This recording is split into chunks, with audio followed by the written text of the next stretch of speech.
Hello everyone, welcome. Now we will study the subject radiation physics of DRT part first. तो जैसा कि radiation physics में अपना topic चल रहा था रेडिएशन हजार्ड एंड प्रोटेक्शन, जिसमें रेडिएशन हजार्ड के बारे में अपन डिस्कस कर चुके थे और लास्ट लेक्चर में हमने रेडिएशन प्रोटेक्शन के बारे में स्टार्ट किया था। रेडिएशन प्रोटेक्शन दैट मीन्स कि वो मेथड्स जिनकी सहायता से हम रेडिएशन से बच सकते हैं और रेडिएशन से जो होने वाले हार्मफुल इफ़ेक्ट्स है, दुष्परिणाम है, उनसे बचा जा सकता है। या फिर अगर इसकी थ्योरेटिकल डेफिनेशन की बात की जाए, according to the radiation hazard that means कि वो प्रिंसिपल, वो एम, वो मेथड्स जिनकी सहायता से डिटर्मिनिस्टिक इफ़ेक्ट को तो रोका जा सकता है और स्टोकास्टिक इफ़ेक्ट की प्रोबेबिलिटी को कम किया जा सकता है, उसे रेडिएशन प्रोटेक्शन प्रिंसिपल कहते हैं। तो जैसा कि रेडिएशन प्रोटेक्शन प्रिंसिपल के अंदर लास्ट लेक्चर में हमने एक प्रिंसिपल डिस्कस किया था जिसका नाम था ALARA, as low as reasonably achievable. That means कम से कम और रीजनेबल, ना तो ज़्यादा और ना कम। इसके अंदर 3 मेथड थे, justification, optimisation and dose limit. That means कि आप कोई भी radiological application procedure, that means या तो चाहे वो रेडियो डायग्नोसिस प्रोसीजर हो या फिर रेडियोथेरेपी का प्रोसीजर हो, उसके अंदर फर्स्ट ऑफ ऑल वो प्रोसीजर जस्टिफाइड होना चाहिए। जस्टिफाइड का मतलब दैट मीन्स कि आपको उस प्रोसीजर की नीड है, चाहे वो डायग्नोसिस हो या फिर थेरेपी हो। दैट मीन्स कि अब उस प्रोसीजर की नीड है और अगर हम इस प्रोसीजर को काम में लेंगे तो हमें जो रिजल्टेंट है वो दैट मीन्स बेनिफिट मिलेगा, नुकसान नहीं होगा। ठीक है। उसके बाद में दैट फॉर एग्जांपल कोई भी प्रोसीजर है, आपने उसको जस्टिफाइड तो कर दिया, बट अब उसमें जो आप रेडिएशन एक्सपोजर काम में ले रहे हो उसकी लिमिट्स, दैट मीन्स कि वो ऑप्टिमम होना चाहिए, एक्सपोजर ऑप्टिमम होना चाहिए। दैट मीन्स ना तो एक्सपोजर ज़्यादा हो और ना ही एक्सपोजर कम हो। ये जो मेथड है ALARA principle, as low as reasonably achievable, direct optimum से कनेक्ट होता है। दैट मीन्स ऑप्टिमम का मतलब है यहाँ पे, ऑप्टिमाइजेशन का मतलब है कम से कम रेडिएशन देनी है। दैट मीन्स कि जिसके अंदर अच्छा रिजल्ट आपको मिल सके, ना तो रेडिएशन ज़्यादा कम करनी है और ना ही ज़्यादा करनी है। इसी प्रकार से थर्ड आता है डोज लिमिट, जिसके अंदर अपन ICRP के दी हुई डोज लिमिट्स का ध्यान रखते हैं।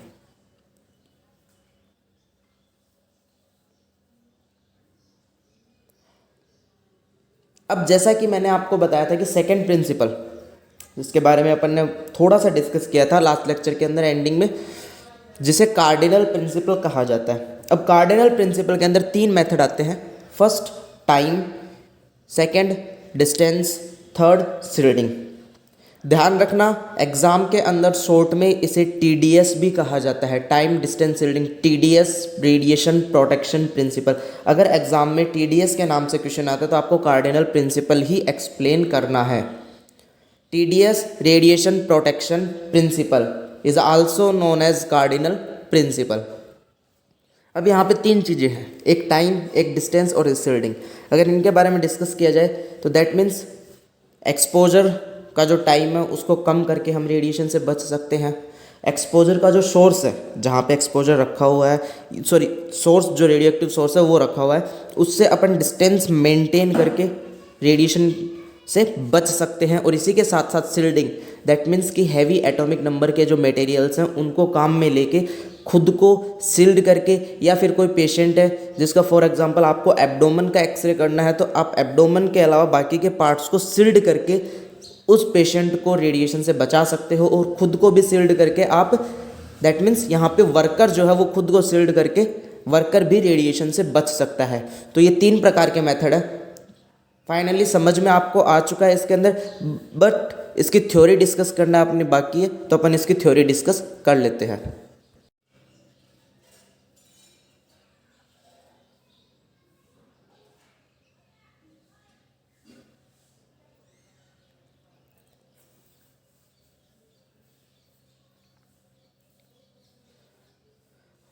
थ्योरी के अंदर सबसे पहले अपन टाइम के बारे में डिस्कस करेंगे। टाइम क्या है, क्या रिलेशन है और किस तरीके से टाइम को कम या ज़्यादा करके अपन रेडिएशन से बच सकते हैं। The dose to an individual is directly related to the duration of the radiation exposure. That means चाहे वो पेशेंट हो या फिर वर्कर हो, इंडिविजुअल चाहे कोई भी हो, public, occupational, patient, worker, that means कोई भी हो, ठीक है, उसको जो रेडिएशन की डोज लग रही है वो डोज डायरेक्टली रिलेटेड होती है किससे? Duration of radiation exposure. Obvious सी बात है कि अगर रेडिएशन एक्सपोजर का टाइम ज़्यादा होगा तो ज़्यादा देर तक रेडिएशन लगेगी, दैट मीन्स ज़्यादा अमाउंट में उसको डोज लगेगी। अगर रेडिएशन एक्सपोजर का टाइम कम है तो दैट मीन्स कम समय तक रेडिएशन लगेगी, दैट मीन्स कि पेशेंट या फिर वर्कर को डोज कम लगेगी। डोज कम लगेगी, हार्मफुल इफेक्ट्स कम होंगे। डोज ज़्यादा लगी है, हार्मफुल इफेक्ट्स ज़्यादा होंगे। अपना काम क्या है? रेडिएशन से प्रोटेक्ट करना, बचाना। दैट मीन्स कि अब अपना यहाँ पे एम, अपना गोल, अपना लक्ष्य, अपना सिद्धांत ये होना चाहिए कि कोई भी प्रोसीजर जब अपन कर रहे हैं, चाहे वो एक्सरे का डायग्नोसिस प्रोसीजर हो या फिर थेरेपी का, दैट मीन्स कि कम से कम समय रेडिएशन एक्सपोजर को दिया जाए। पेशेंट के लिए तो यही होगा कि पेशेंट के लिए अपन कह सकते हैं कि कम से कम समय में अपन प्रोसीजर को कंप्लीट करें ताकि पेशेंट को कम रेडिएशन लगे और वर्कर को भी लगे। दूसरी बात वर्कर के लिए ये है कि वर्कर कम से कम टाइम रेडिएशन एक्सपोजर को दे। ऑब्वियस बात है, पेशेंट तो दिन में 1 या 2 डायग्नोस्टिक प्रोसीजर करा के चला जाएगा, बट वर्कर को तो अपनी 8 आवर की ड्यूटी वहीं पे करनी है और वहीं पे उसको सारे दिन रेडिएशन में रहना है। तो दैट मीन्स कि वो रेडिएशन एक्सपोजर में कम से कम टाइम बिताए। Exposure is equal to exposure rate into time. Exposure का मतलब होता है एक्सपोजर की दर इनटू टाइम। तो ऑब्वियस सी बात है, टाइम से डायरेक्टली रिलेटेड एक्सपोजर। टाइम अगर बढ़ता है तो एक्सपोजर बढ़ेगा, टाइम घटेगा तो एक्सपोजर घटेगा। ठीक है, तो इसी के साथ अपन बता सकते हैं कि जो लंबे टाइम के प्रोसीजर, फॉर एग्जांपल एंजियोग्राफी हुआ, फ्लोरोस्कोपी हुआ। एंजियोग्राफी एक लाइव होता है, फ्लोरोस्कोपी भी एक लाइव इमेजिंग होती है जिसके अंदर एक्सपोजर कुछ मिनट्स तक, कुछ घंटों तक ऑन रहता है। तो दैट मीन्स कि इस प्रकार के जो प्रोसीजर हैं ड्यूरिंग एंजियोग्राफी और fluoroscopy, the time of exposure is kept to a minimum value to reduce patient and personal radiation exposure. That means कि इस प्रकार के प्रोसीजर के अंदर, चाहे वो एंजियोग्राफी हो या फिर फ्लोरोस्कोपी हो, टाइम है जो किसका, एक्सपोजर टाइम, वो कम से कम रखा जाए ताकि पेशेंट की डोज है वो भी कम हो सके और personal radiation exposure, that means कि जो वर्कर को लग रहा है वो एक्सपोजर भी कम हो सके और ताकि हम रेडिएशन के हार्मफुल इफेक्ट से बच सके। Now we will discuss about the distance. अब अपन बात करते हैं डिस्टेंस। तो जैसा कि अभी अपन ने बात की कि टाइम को कम करने से पेशेंट को भी फ़ायदा होता है, वर्कर को तो फ़ायदा होगा ही होगा, साथ में पेशेंट को भी फ़ायदा हो रहा है बिकॉज उसकी डोज कम हो रही है, उसको भी अपन रेडिएशन से बचा रहे हैं। बट डिस्टेंस में ऐसा नहीं है। डिस्टेंस में अगर फॉर एग्जांपल आपके पास 2 चीज़ें हैं, एक पेशेंट है और एक वर्कर है। पेशेंट को अगर आपने रेडिएशन सोर्स से दूर कर दिया तो क्या होगा, जो आप डायग्नोसिस प्रोसीजर कर पा रहे हो वो अच्छे से नहीं हो पाएगा, या फिर अगर आप थेरेपी कर रहे हो तो वो भी अच्छे से नहीं होगी। तो दैट मीन्स कि ये जो मेथड है ये केवल और केवल किस पे एप्लीकेबल होता है, वर्कर पे एप्लीकेबल होता है। इस बात को ध्यान से समझें। Reduction of exposure due to increase in distance is given by inverse square law.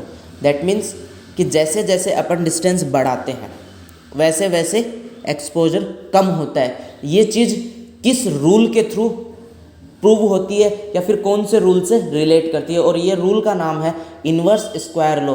Inverse square law अपन कूलाम का नियम भी पढ़ते हैं, न्यूटन्स के लॉ भी पढ़ते हैं कि जैसे जैसे दूरी बढ़ती है वैसे वैसे डायरेक्टली इन्वर्सली प्रोपोर्शनल में 1/स्क्वायर आता है। तो यहाँ पे भी यही है कि फॉर एग्जांपल आप 2 यूनिट डिस्टेंस बढ़ाते हो तो 4 गुना एक्सपोजर कम हो जाएगा। इस रूल को इनवर्स स्क्वायर लॉ कहा जाता है। Exposure is directly proportional to the one by distance square. For example distance आपने 1 यूनिट बढ़ाई है या फिर आपने डिस्टेंस बढ़ाई है 4 यूनिट, ठीक है, तो दैट मीन्स उसका 4 गुना, ठीक है, उसका 4 गुना एक्सपोजर कम हो जाएगा। तो दैट मीन्स अब क्या है कि जब भी आप कोई भी डायग्नोसिस प्रोसीजर करें या फिर कोई भी थेरेपी चल रही है, वर्कर का एम यही होना चाहिए कि वो रेडिएशन सोर्स से जितनी हो सके उतनी दूरी बना के रखे। ताकि रेडिएशन से होने वाले हार्मफुल इफ़ेक्ट से वो खुद बच सके। पेशेंट की दूरी अपन नहीं बना सकते हैं यहाँ पे, बिकॉज पेशेंट के अगर अपन एक डिस्टेंस पर रख देंगे तो जो अपन प्रोसीजर कर रहे हैं वो अच्छे से नहीं हो पाएगा, अप्रोप्रिएट तरीके से वो प्रोसीजर नहीं हो सकता। E is directly proportional to 1/r²। r यहाँ पे डिस्टेंस है, E यहाँ पे एक्सपोजर है। Therefore larger the distance lesser is the radiation. इसी प्रकार से अपन कह सकते हैं कि जैसे जैसे डिस्टेंस बढ़ेगी वैसे वैसे रेडिएशन डोज कम हो सकती है और हार्मफुल इफ़ेक्ट्स भी कम होंगे।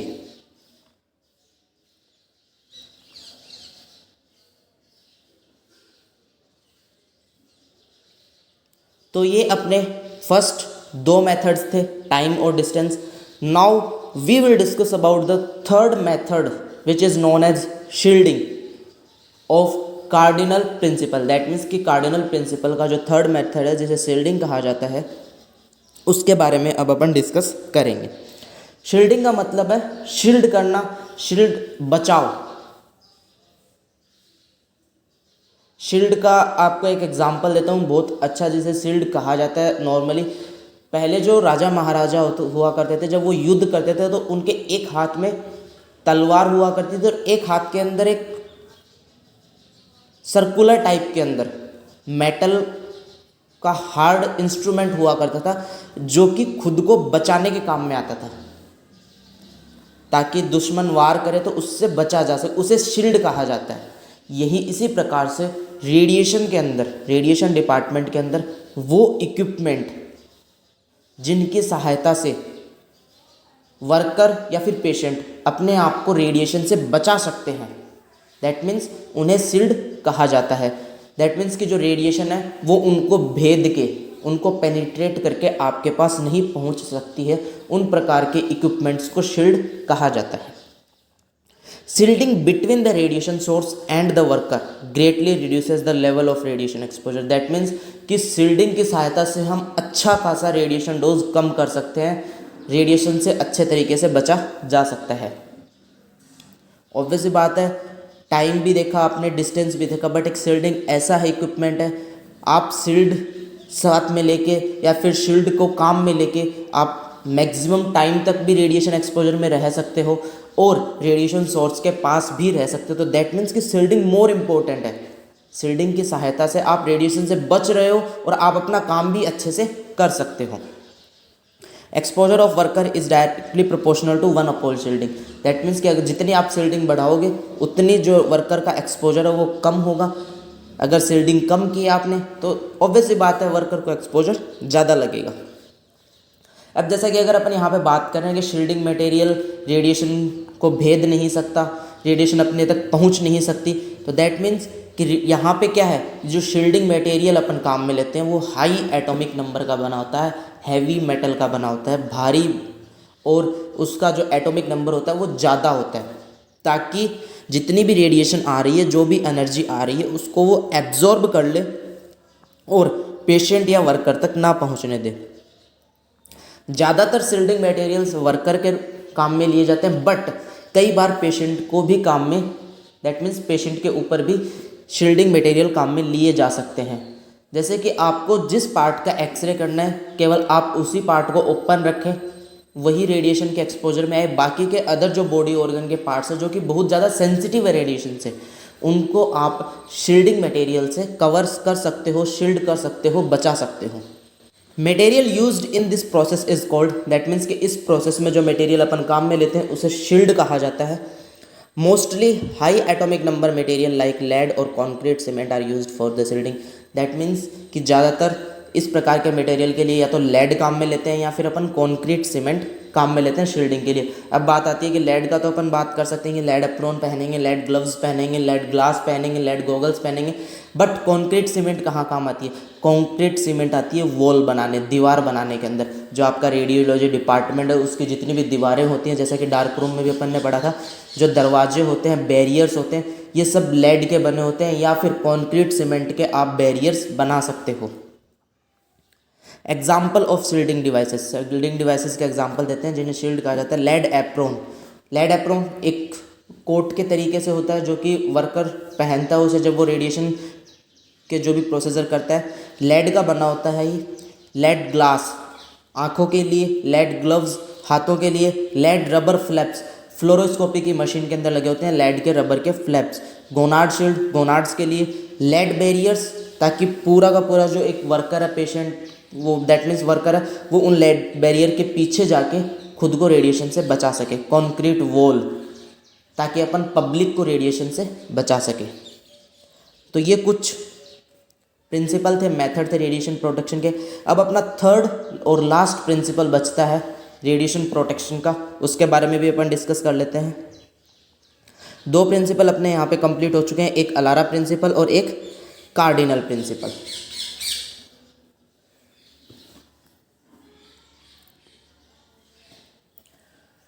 Now we will discuss about the 10-day rule. 10-day rule normal समझ में आ रहा है, 10 यानी 10, डे दिन, नियम, 10 दिन का नियम। अब ये नियम क्या कहता है इसके बारे में डिस्कस करते हैं। सबसे पहले अपन यहाँ पे ये डिस्कस करेंगे कि ये नियम लगता किस पे है, कहाँ पे इसको अपन अप्लीकेबल करते हैं। मेन चीज़ वही है कि कहाँ पे इस रूल को अप्लाई किया जाता है। 10-day rule tells us about the safe radiological application for a female of reproductive age for high dose phenomena. That means कि कोई भी high dose phenomena, that means कि ऐसा घटनाक्रम, ऐसा रेडियोलॉजिकल एप्लीकेशन, चाहे वो डायग्नोसिस हो या फिर थेरेपी हो, जिसमें डोज ज़्यादा लगने के चांसेस हैं, रेडिएशन ज़्यादा काम में आ रही है, उस प्रकार का कोई भी high dose phenomena. First condition. दूसरी कंडीशन कि उस फिनोमिना के अंदर या फिर उस प्रोसीजर के वक्त आप वो प्रोसीजर किसका कर रहे हो, एक फीमेल का कर रहे हो। अब फीमेल के साथ साथ तीसरी कंडीशन क्या, कि वो फीमेल रिप्रोडक्टिव एज की है। 3 कंडीशन है, हाई डोज फिनोमिना, साथ में फीमेल, और फीमेल भी कौन सी, रिप्रोडक्टिव एज। रिप्रोडक्टिव एज अपन मान सकते हैं 12 to 13 टू लेके, दैट मीन्स 12 से 13 की एज से लेके 50 की एज तक की जो फीमेल्स की जो एज होती है वो रिप्रोडक्टिव एज होती है। रिप्रोडक्टिव एज का मतलब कि वो फीमेल रिप्रोडक्शन के लिए सक्षम है, एबल है, दैट मीन्स उस एज को रिप्रोडक्टिव एज कहा जाता है। जहाँ पे ये तीनों कंडीशन फुलफिल हो रही हो, उस वक्त अपन इस 10-day रूल को अप्लाई करेंगे। अप्लाई करने का मतलब क्या है, 10-day रूल अपने को इन तीनों कंडीशन के दौरान सेफ रेडियोलॉजिकल एप्लीकेशन के बारे में बताता है। दैट मीन्स कि रेडियो डायग्नोसिस प्रोसीजर तो अपन करेंगे, या फिर थेरेपी है, जो भी है, रेडियोलॉजिकल एप्लीकेशन तो अपन करेंगे, बट सेफ तरीके से किस तरीके से किया जाए, उसके बारे में 10-day रूल बताता है अपने को। अब वो क्या बताता है, वो सबसे पहले अपन यहाँ पे थ्योरेटिकली डिस्कस करते हैं आईसीआरपी। आईसीआरपी के बारे में अपन ने डिस्कस किया था डोज लिमिट में, international commission on radiation protection. That means कि रेडिएशन प्रोटेक्शन के लिए वो कुछ रूल्स बनाती है, कुछ कायदे कानून बनाती है, जिनका अपने को ध्यान रखना होता है। तो यहाँ पे भी 10-day रूल उन्होंने बनाया। अब 10-day रूल की जो थ्योरेटिकल डेफिनेशन जो कि आईसीआरपी ने दी है, उसके बारे में डिस्कस करते हैं कि आईसीआरपी इसके बारे में क्या कहती है। Whenever possible, that means कि जब तक संभव हो सके, one should confine the radiological examination of the lower abdomen and pelvis in the 10-day interval following the onset of menstruation. That means कि किसी भी फीमेल का जब आप रेडियोलॉजिकल एप्लीकेशन करते हो, रेडियोलॉजिकल डायग्नोस्टिक या फिर थेरेपी प्रोसीजर करते हो, और वो फीमेल अगर रिप्रोडक्टिव एज की है, तो उस कंडीशन के अंदर one should confirm, that means कि एक बार तो आपको कन्फर्म करना ही करना है। When ever possible, that means जहाँ तक हो सके एक बार तो आपको कम से कम ये चीज़ कन्फर्म करनी है। कन्फर्म क्या करनी है, कि जो प्रोसीजर हो रहा है अगर वो एब्डोमेन और पेल्विस का हो रहा है, मेन चीज़ें हैं ये, मेन वर्ड्स हैं ये, मेन कंडीशंस हैं, इनका ध्यान रखना। अगर वो प्रोसीजर एब्डोमेन और पेल्विस का हो रहा है, तो दैट मीन्स कि वो प्रोसीजर उस फीमेल के फर्स्ट 10 डे ऑफ मेंस्ट्रुएशन के वक्त नहीं करना है। दैट मीन्स फीमेल्स के अंदर एक मेंस्ट्रुअल साइकिल होती है 0 to 28 डेज। आफ्टर 28 डेज वो साइकिल दोबारा से दोहराई जाती है, मेंस्ट्रुअल साइकिल जिसे कहते हैं। तो दैट मीन्स कि ये जो मेंस्ट्रुअल साइकिल है, इसके जो फर्स्ट 10 डेज है, उन 10 डेज के अंदर अपने को कोई भी रेडियोलॉजिकल प्रोसीजर नहीं करना है, चाहे वो डायग्नोसिस का हो या फिर थेरेपी का हो। तो सिंपल सी बात है, 10-day रूल अपने को यही बात कहता है। कंडीशंस इसकी क्या है वो देख लेते हैं। सबसे पहले 5 कंडीशन आपको सामने आएंगी यहाँ पे। First, high dose phenomena, second कोई फीमेल है, फीमेल भी कैसी, रिप्रोडक्टिव एज की, और उसके साथ साथ में उसका प्रोसीजर कौन सा हो रहा है, लोअर एब्डोमन और पेल्विस रीजन का अगर कोई भी आप कर रहे हो एक्सपोजर या फिर रेडियोलॉजिकल एप्लीकेशन, तो उस वक्त कंफर्म करना है कि उस फीमेल के मेंस्ट्रुएशन के फर्स्ट 10 डेज ऑनसेट पे नहीं है। दैट मीन्स कि उस वक्त वो फर्स्ट 10 डेज को फॉलो नहीं कर रही है। अगर नहीं कर रही है तभी आप आगे रेडियोलॉजिकल प्रोसीजर करोगे, अदरवाइज नहीं करना है। ये जो अपन ने डेफिनेशन पढ़ी थी ये है ICRP की। अब अपन अपनी लैंग्वेज में इस डेफिनेशन को एक्सपेंड करते हैं, दैट मीन्स फैलाते हैं कि ये डेफिनेशन क्या कहती है। दिस रूल सजेस्ट, ये रूल अपने को बताता है, हर एक वर्ड को ध्यान से पढ़ना अच्छे से, क्या है दिस रूल सजेस्ट, ये रूल अपने को ये बताता है दैट इन फीमेल्स, कि फीमेल के अंदर कोई भी non urgent x-ray, urgent x-ray होगा तो अर्जेंट में तो फिर आपको भी पता है कि कोई भी रूल अप्लीकेबल नहीं होते हैं। नॉन अर्जेंट की बात हो रही है यहाँ पे, अगर कोई नॉन अर्जेंट एक्सरे है फीमेल का और एनी रेडियोलॉजिकल एप्लीकेशन या फिर कोई भी रेडियोलॉजिकल एप्लीकेशन, या तो एक्सरे हो या फिर कोई भी डायग्नोसिस या फिर कोई भी radiotherapy, that means any radiological application procedure is being restrict, उसको आप रेस्ट्रिक्ट कर दोगे, प्रोहिबिट करोगे। कब करोगे, during the first 10 days of menstrual cycle. That means कि उस फीमेल की जो मेंस्ट्रुअल साइकिल है उसके फर्स्ट 10 डेज के अंदर ये प्रोसीजर प्रोहिबिट किए जाएंगे, रेस्ट्रिक्ट किए जाएंगे।